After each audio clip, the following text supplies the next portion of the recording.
Hello gobs and welcome back to another video. If you're not a gob, get subscribed, become a gob today. You get to run around in the Goblin Cave. If this is the first time you're seeing of me, I'm the Goblin King. I review RPGs and TTRPGs, and I also play and just talk about them. So if that interests you on a week-to-week basis, go ahead and subscribe. Like I said, you get to become a gob and run around in the Goblin Cave. Today is episode 5 of my Final Fantasy series, Final Fantasy Gobs Adventure.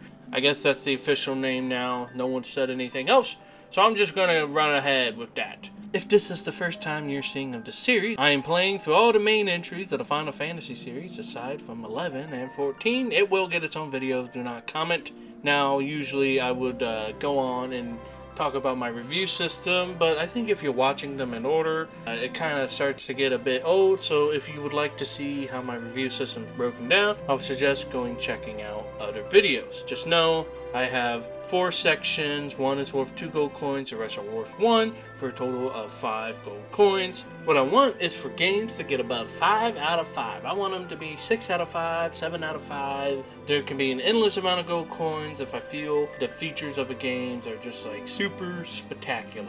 I think the most I would do was probably 10 out of 5. That's kind of like a great game, I would say. But there is no perfect game because, again, this is all subjective.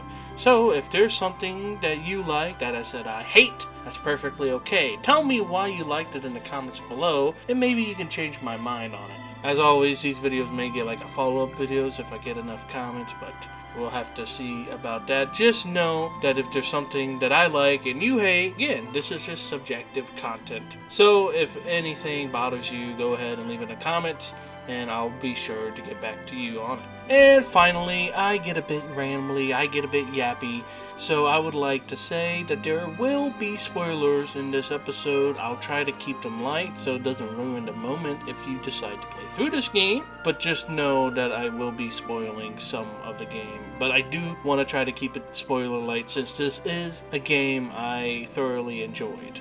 Spoiler warning for that coming up ahead. But the more I spoil a game, the more I probably didn't like it, or the more I probably did like it. Because the whole thing with reviewing, you kind of want to review it so other people go out and play it. But if you just spoil the story, I know me, I couldn't play through a story again. I have a hard time playing through a game if I know everything that happens in the story. It's just a weird ick of mine, but I know there has to be other people out there like that, so I know personally I would want light spoilers, if anything, or personally, I wouldn't just watch a review on it, but whatever. That's just how I'm going to do it, so. But we have already started off on our airship, so I don't have to do the teleport thing. We're just up here. But with that being said, it's time to get this outro out of the way and move on to today's episode.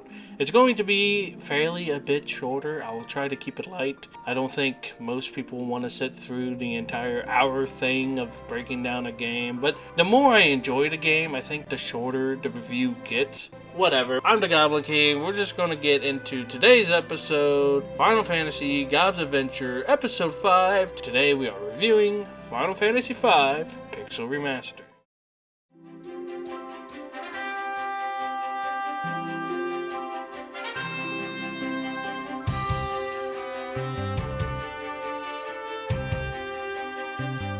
Now, for the original game, because the Pixels Remasters came out in like 2023 or somewhere around there, the original game was developed and published by Square in 1992, 1 year after Final Fantasy IV. It was released only in Japan on the Super Famicom. It would also get a port to the PlayStation while it's over there. I'm not sure exactly when we got an English release of Final Fantasy V, but from what I read, it wasn't until way after the release in Japan. So technically, Final Fantasy V never hit America officially in at least the 90s. And with the previous one, Final Fantasy IV, I did try to look up stuff. Or I didn't try to look up for stuff in the development, but some viewers had left comments on the videos telling me about the behests of it. So I should have went and did a little bit more research into it. But for Final Fantasy V, I didn't find anything. At least as far as the wiki's concerned, I didn't find anything that stood out. So take that as you will. This would be the final game directed by Hironobu Sakaguchi. And as always, the music is composed by Nobuo Uematsu. I'm not going to sit here and name everybody that worked on it, but The director is important because they're the head honcho, and then the composer is important because music and video games are really important to me. I feel like they deserve their own separate spot. I just really like Nobuo Uematsu. And finally, as with all of these, Final Fantasy is just a, fantasy adventure JRPG. There's not much more to it. I mean, they're all sort of just kind of similar in the vein. They're all just high fantasy or techno fantasy. It's all just fantasy. So I'm pretty sure if you're watching this video, you'll know what type of genre Final Fantasy falls into. I mean, fantasy is literally in the name. So let's move on. My review section. I didn't say I was going to break it down, but you guys should at least know the sections coming up. We have graphics, visuals, and animations. We have gameplay mechanics. Then we have sound design, voice acting, and music. That's the section worth 2 gold coins. Like I said, music is very important to me. Then finally, we have writing. Then I give some final thoughts. And then after that, I have my final rating. And then the video's over. So let's start and let's review the sucker. I'll try not to compare it to Final Fantasy IV too much, since I kind of want these to be standalone reviews. But my brain does wander, and I do go on tangents, and I will say previous entries and the like. Just know I didn't like Final Fantasy IV so much, so I'm trying not to say, oh, this game's a vast improvement over Final Fantasy IV. Just because I didn't enjoy Final Fantasy IV much, I'm trying not to let this seem like a big step back. Even though I know the title is something like We're So Back or something. But just know I'm not going to compare it heavily to Final Fantasy. I will at parts, just because I dislike Final Fantasy IV that much. But for the most part, this is going to be its own standalone thing. Let's start with our first category: graphics, visuals, animations. Overall, the graphics look even better than previously, all the previous entries, okay? Not just by a lot, but just more details, and I think the game has a cleaner look overall. Like, there's more shading on the sprites, there's more just little detail in the pixel art. All of it's just sort of just a slight improvement, because obviously with each game in the series, there's going to be more of a graphical improvement, at least for the Pixel 6, as I started to call it these little 6 games that were originally released on both Famicons. Visually, I love the sprite design of all the characters. They all stand out fairly well, and the design of the monsters are cool overall, and even the grotesque ones look grungy but awesome. Each main character that you have throughout the game has a different design for each of the jobs in the game. Some of them look the same, like the knight looks the same from character to character, but for the most part, they change drastically between the characters. The battle scenes, dungeons, and map designs are all awesome, simply put. Spoiler here, but there's 3 acts in the game, and each one has a different world map. Party travels from one to the other before the maps combine into one. This is bigger than when you flew off the small world map on Final Fantasy III to the big old world map. You're seeing it now. That this is way bigger. It's such a huge impact. It's such a good map. I want to say the whole playing on the first map, and then you go to an alternate dimension, play on the second map, and then, like I said, just combine into one. That is really cool, but I'm not going to spend too much time on the design of the games. Yes, I'll get into a little bit more in our little next section, but for the most part, just know graphically and visually, the game just looks really good. It just has that Final Fantasy style to it, but more detailed than the previous games. So let's just move on into the final category of this section, and that's the animations. The animations are probably the best thing that had improved from the previous entries. We have the intro scene with the meteor falling, which was extremely cool. I was caught off guard by seeing this meteor fall. But even during the title, not the idol, but the first scene where you're being loaded into the title, cutscene almost of Bart riding a chocobo, and that was really cool. And then if you get to the end game, you have all the main party members riding chocobos, and it's just really nice. There's just a larger variety of sprite animations, and we have Drake animations, the summon animations. There's just a bunch of little subtle changes in the sprites. For example, there's clouds moving overhead in certain areas. If you're not paying attention, these small details in the animation could just pass over your head. But if you focus on the scene, you can definitely tell that there's a bit more life into these characters, or at least a bit more animated, just because they have these more sprite poses or sprite animations, whatever you want to call it. The game just feels more lively because of all these small, subtle animations. I guess that's what I think I can call it. I'm not sure if subtle is the correct word, but that's the word I'm going to use here. Now, I can't name all of the animations in it. I think I said that already, but just know that there's a loads more than the previous game, so this definitely feels like they're way more animated. For example, now we start to see like little boxes that appear above the heads. I think there's an exclamation, there's a heart, and I think that's about it. But seeing these, they were cute, but some of the animations are much shorter, but just long enough to retain their powerful impact, at least visual-wise. New magic effects, at least for blue magic and enemy text. Like I said, the animations are vastly improved. I like the section where Bart's sneaking around in Castle X-Death, and when you reveal the true form of Castle X-Death, these are horrific. I mean, it's simple, but just the thought behind these breathing walls, it's just really awful. Imagine, kind of like a Warhammer thing. Warhammer has people inside walls, right? Like living people inside walls. This is kind of what it looks like. You can see it on screen. I mean, it's not the most ruling thing because it is just pixels after all. But still, if there was like a 3D remake or something like that and you had to walk past these chests breathing in the wall, yeah, I think that would be pretty horrific, and I hope that's not what I think it is. Yeah, I don't know what this is supposed to be. Finally, cutscenes are vastly improved, but for the same reason of just giving the sprites to have more animation. Now, when I say cutscenes, you know what I mean. You're not moving your characters, the characters move by themselves, and you're clicking through text boxes. I think the Pixel Remaster adds new magical effects on certain scenes where characters are being attacked by magical effects. Of course, they're going to look better because it's a Pixel Remaster. I hope they remaster something to make it look better. But overall, the animations for this game, like I keep saying, they're just vastly improved. Obviously, visuals and graphics and animations are going to get a gold coin. It's kind of hard to turn me away from visuals as long as they aren't a sore on the eyes. So most games are going to get a gold coin. I haven't played a game. I played a couple games where they're kind of a bit hard on the eyes, but for the most part, it's going to be really hard for a game to fail in the visuals section. So, this one gets a gold coin, and we're moving on to our next section.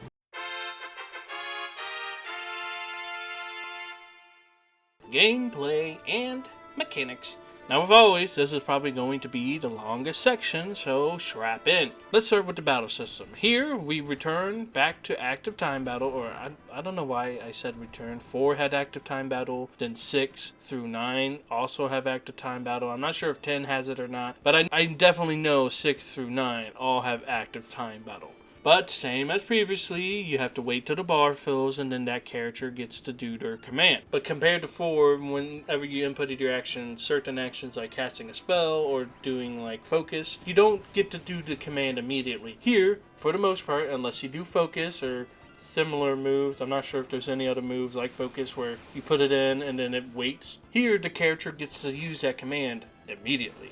If you are casting a white spell, they cast it immediately. Summon, they get to do it immediately. Unless a previous character is already acting, you have like 3 bars filled up and you have to put in a command for each one. Or if the enemy is acting currently. Obviously, they're not going to like cut in and stop an enemy from attacking if the enemy's already attacking. You can switch between wait or active, and wait, everyone stops while you're in the item menu or a magic menu or similar menus of the sort. So you can actually stop, look at what items you have, what magic you have. You can actually, wait to think about what you want to do. And then there's active, where it's constantly going no matter if you're in the item menu or magic menu, unless you pause the game.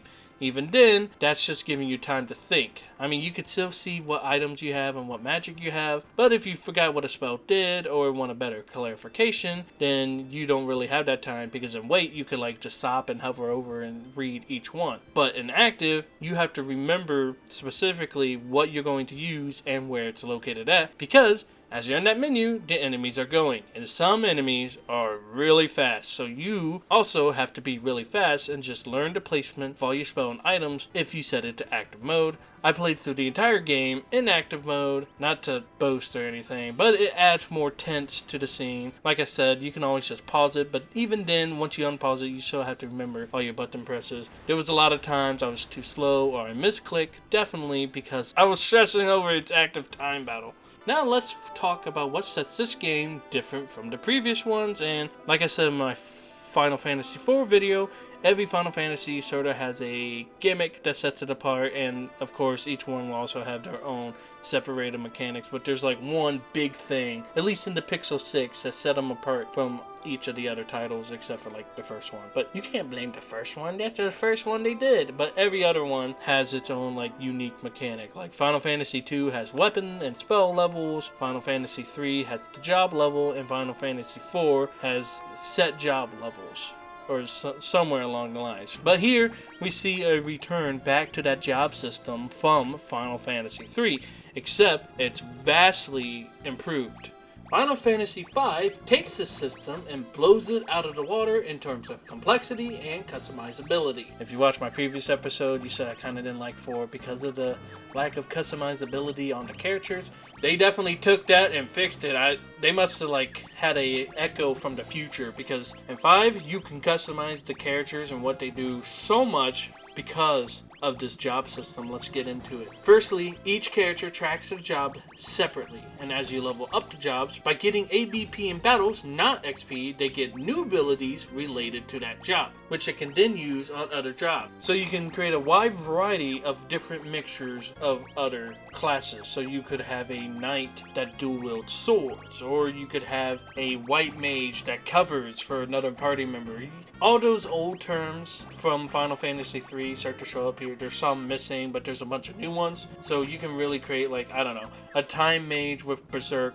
I'm pretty sure as I say these, they all won't make sense unless you actually played Final Fantasy.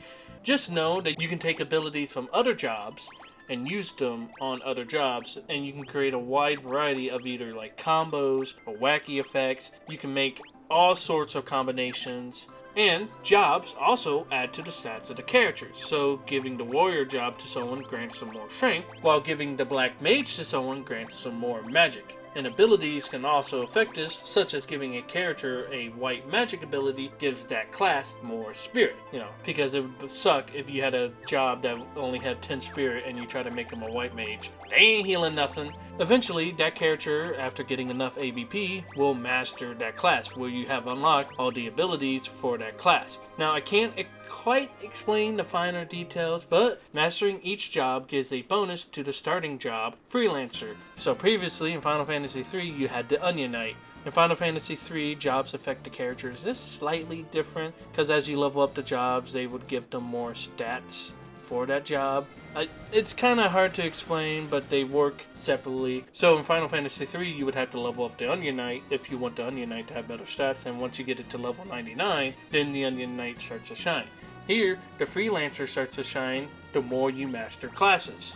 Not only does it grant the Freelancer bonus stats, but any ability that isn't a command ability, so passives, are given to the Freelancer as well. So mastering Ninja and Knight allows the Freelancer to dual wield without having to assign the ability to it. You'll see on screen, anything that doesn't have the little exclamation point next to it is basically a passive that character will get.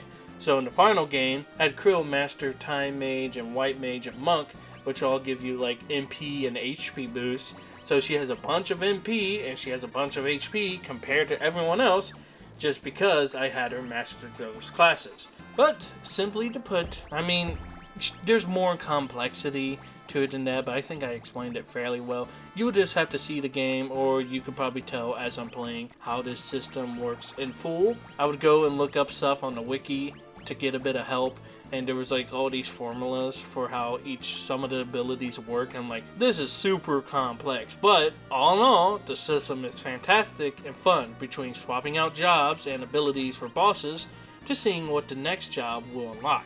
And for the most part, they do tell you what each ability does, although there are some that aren't as obvious for the most part, but you can get a good idea of what all the others do. Like, I think the Samurai has an ability, and it's a passive that just says, blocks enemy attacks. I'm like, block like shield-wise? Block with a sword? You stop them from attacking? Do they dodge the attack. It doesn't really quite explain itself, and unless I actually see it in battle, you're not actually going to know. But like I said, it's really fun when you go against a boss and it's like, oh, this team doesn't do anything. You have to go through and swap out your jobs and just mix and match abilities until you find something that lets you beat the boss. Of course, you could always look it up and see what the strategy for the boss is, but part of the fun of these games is that bosses are kind of like puzzles. But I'll get more into bosses later. Everything else is pretty normal for RPGs and as Final Fantasy goes. You can travel on foot, chocobo, airship, submarine, and notably, windrakes now. Of course, they all have their limitation and can be obnoxious at times when you have to swap between several different ones, but overall, they're okay. Dungeons were usually short and sweet. Some were irritating with annoying mechanics, such as trial and error pits, where you would fall through a pit and then you would fall to the bottom floor. You would have to walk all the way back up to the second floor, encountering random battles, and then you would have to remember the path you took.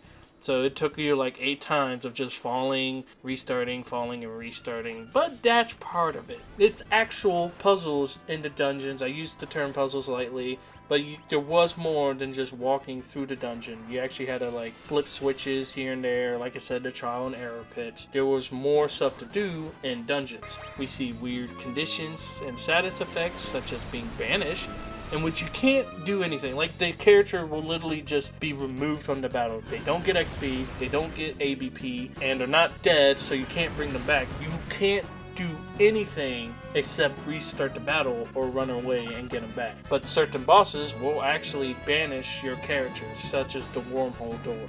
But for the most part, a lot of the conditions can be cured with Usana or the chemist mixture ability. But you might be wondering, restarting the battle? Well, there's a spell called Return that lets you restart the battle now. Like, completely. You restart the battle as if it had just started. Even the music restarts. I'm not sure if I have it here. I probably will go and record it, knowing me. But that spell is a lot of fun. And there's a bunch of other fun spells because there's a bigger category for time magic. And when I say these jobs have all sorts of abilities, I really mean it. I'm not talking about jobs anymore. Let's keep moving before I get hooked up because, like I said, this game is so fun. I love that job system so much. But status effects were heavy in this one compared to previously, although it just means you had to think smarter, which is annoying in the moment, but that's the intention. It's so annoying, but you know, it's part of the game, so. Bosses have mechanics once more, but are actually fun and sometimes irritating. But once you learn how the mechanic works and how to beat them, it is very satisfying, unlike in 4 where it just left me irritated. However, screw super bosses. I do not like going against any super boss in any Final Fantasy because they usually require a super tedious strategy or my favorite, grinding/farming. Which I did do in this one a bit, but since you get ABP from every battle, which progresses your characters more than getting XP, and there's no limit. For example, monsters don't start losing the amount of ABP you get from them. You get that much ABP from them every time you beat that certain formation of monsters. So, aside from the gameplay, everything else is pretty standard and nothing else to note, since everything special is pretty much covered in the expanded job system. So I'll just give a gold coin here before the video gets too long. As always, just know this game is very fun and even has replayability to it. Because it's fun combining certain mixtures of classes, but there are just so many combinations of mastered classes that you can do for the freelancers. Or you could even try mastering them all for every single character. That sounds awful, but you can do it. I guess you could use the pixel remaster features such as Boost if you really wanted to. But that's about it for gameplay and mechanics. So it gets a gold coin.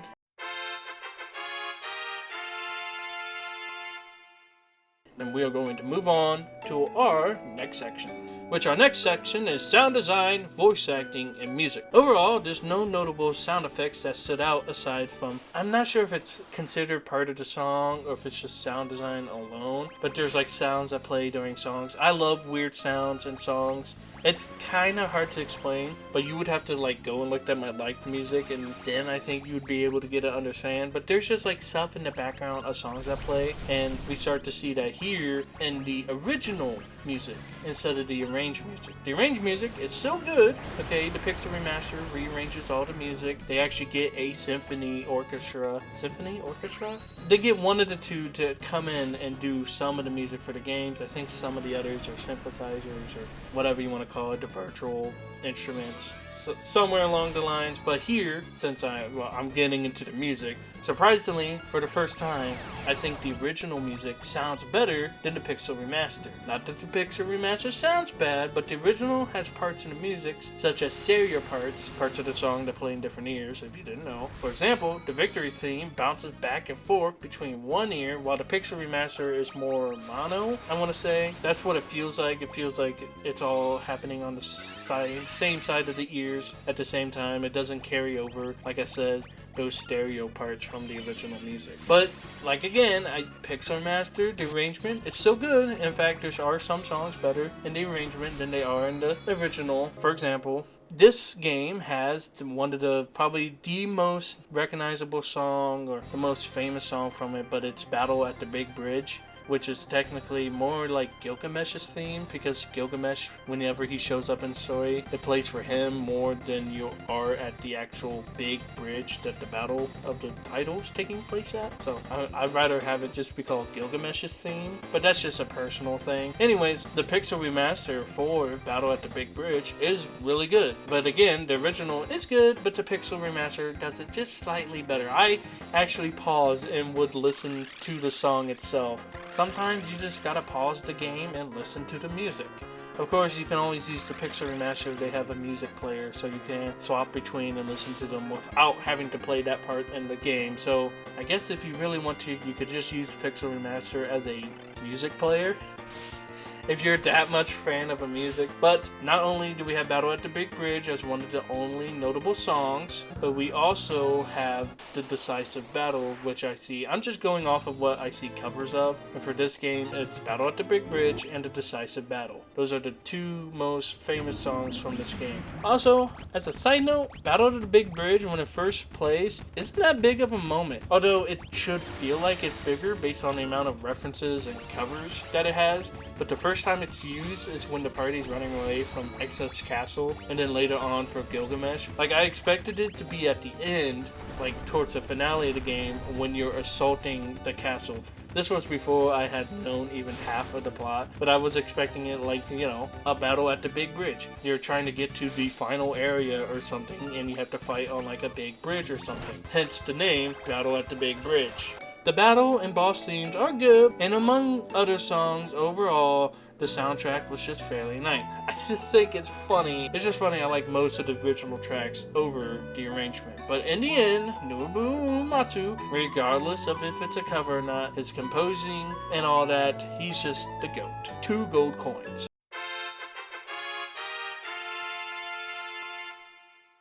And with that, we are going to move on to our final section, writing.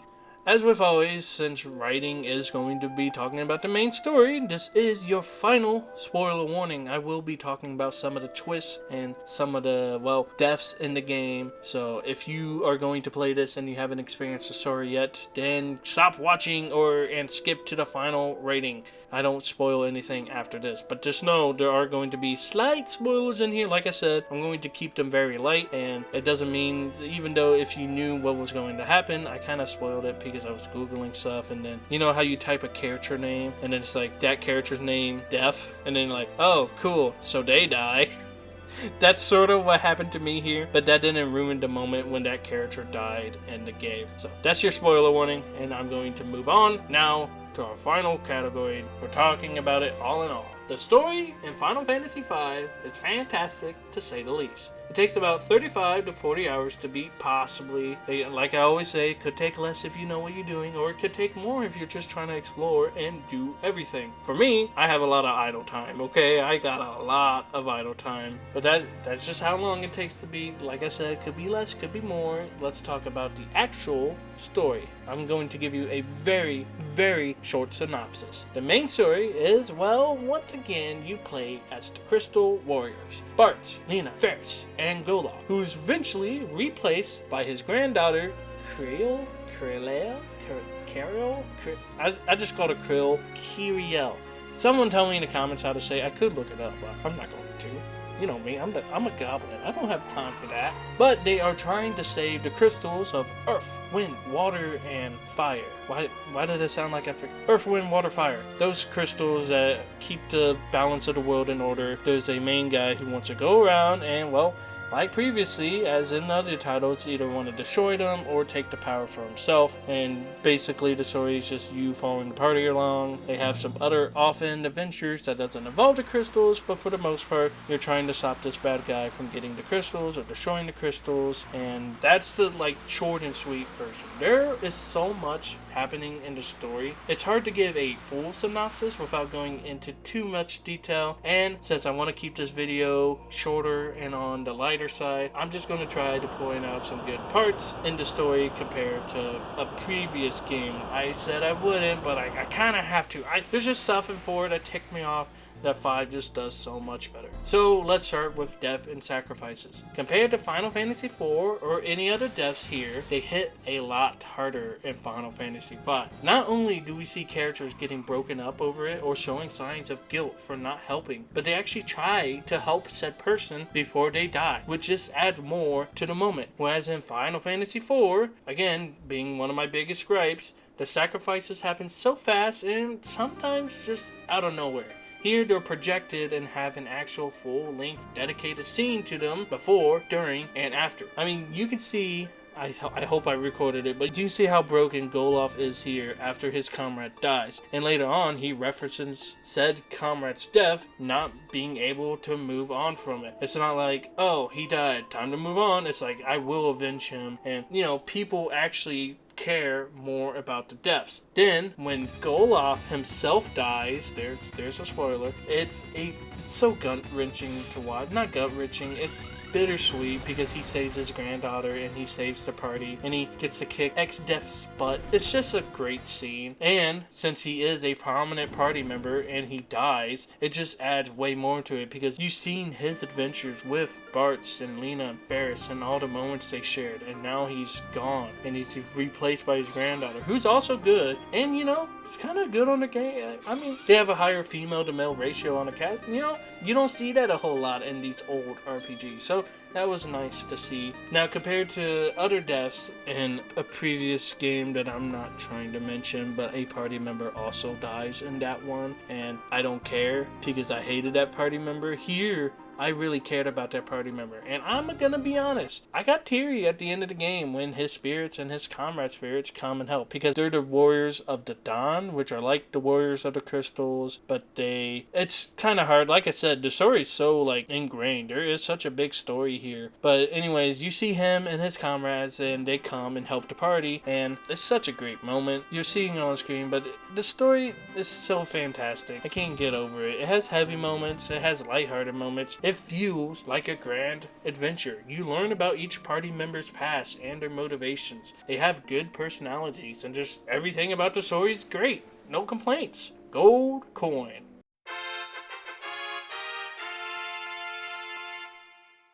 We are finally moving on. We're going to wrap this review up. We're moving to my final thoughts. So, for final thoughts, I thoroughly enjoyed the game, although the last arc can take a while to beat, but that doesn't hold anything to it, and that's more personal stuff, because you're supposed to go around, find 4 tablets, get these legendary weapons, get the legendary spells that can help you out, or you can just straight up go to the final area. So, the last arc can take as long as you want it to take, which is great. I love that there's so much optional stuff that you can do in the game that you just don't have to. Like, there's a lot of summons that you can go and grab, or if you don't want to, you don't have to. So there's more stuff than just the main story to do, and there's like little side quests here and there. For example, in a village, there's a guy who asks for a frog, and you have to use the Beastmaster class to go catch a frog enemy and bring it to him, and then he gives you a reward that helps you capture other animals or monsters better. So I enjoyed the expanded job system, all the abundance of animations, and a great story paired with good music.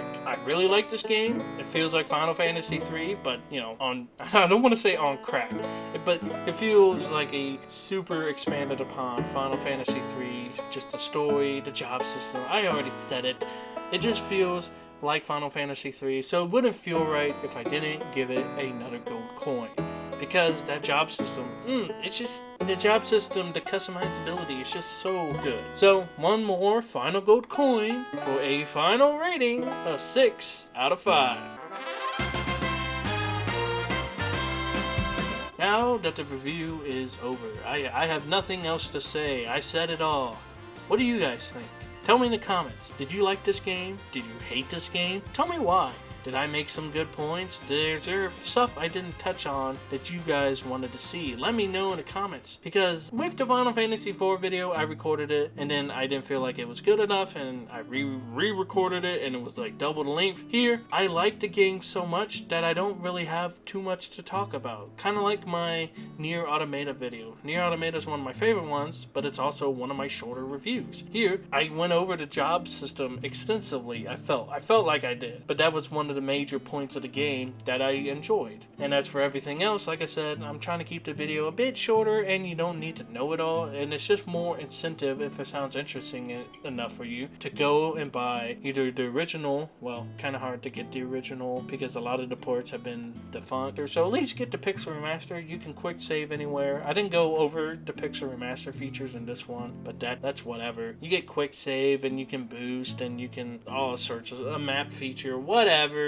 All the other Pixel Remaster features are in this one if you've seen those previously. But that's it, guys. Remember, I'm the Goblin King. I'm not going to plug in my social media. I'm going to leave that for the end. I'm tired of plugging my social. I'm just going to leave that at the outro. The outro can handle all my social media plugins. I'm not going to talk about them anymore. I feel like it's repetitive now. I'm just going to say I have a Twitter, I have a Reddit, I post on the YouTube community, and that's it. If you want to see, all the links are in the description, and then you can also check the outro. So, and I think that's it. Remember, guys, I'm the Goblin King. I do RPG stuff, both tabletop and video game. So if that interests you and you want to see that every week, go ahead and subscribe. You're probably not watching this anymore, but if you are, thank you for watching. I don't watch YouTuber outros. I don't watch YouTuber intros. I skip to the meat. So if you are watching this, well, thank you. You're awesome. What more can I say? But remember, subscribe. Stay tuned for my next episodes because we are playing Final Fantasy VI. I've started it a little bit and it's really good. So I think this one's probably going to be one of my highly rated ones.